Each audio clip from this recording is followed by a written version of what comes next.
غزہ جنگ کے دوران 51 ممالک کی جانب سے اسرائیل کو اسلحہ فراہم کیے جانے کا انکشاف ہوا ہے۔ قطری میڈیا الجزیرہ نے اپنی رپورٹ میں انکشاف کیا ہے کہ غزہ میں صہیونی درندگی کے دوران صرف امریکہ نہیں بلکہ دیگر 51 ممالک سے فوجی نوعیت کی اشیاء اسرائیل پہنچتی رہیں۔ رپورٹ کے مطابق برطانیہ، کینیڈا، فرانس، جرمنی، اٹلی اور اسپین جیسے ممالک سے آنے والے ہتھیار اور فوجی ساز و سامان اکتوبر 2025 میں جنگ بندی تک اسرائیل میں داخل ہوتے رہے، اگرچہ ان میں سے کئی ممالک نے عوامی طور پر اسرائیل پر پابندی کی حمایت کی تھی۔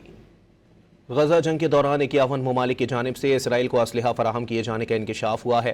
قطری میڈیا الجزیرہ نے اپنی رپورٹ میں انکشاف کیا ہے کہ غزہ میں صہیونی درندگی کے دوران صرف امریکہ نہیں بلکہ دیگر 51 ممالک سے فوجی نوعیت کی اشیاء اسرائیل پہنچتی رہیں۔ رپورٹ کے مطابق برطانیہ، کینیڈا، فرانس، جرمنی، اٹلی اور اسپین جیسے ممالک سے آنے والے ہتھیار اور فوجی ساز و سامان اکتوبر 2025 میں جنگ بندی تک اسرائیل میں داخل ہوتے رہے، اگرچہ ان میں سے کئی ممالک نے عوامی طور پر اسرائیل پر پابندی کی حمایت کی تھی۔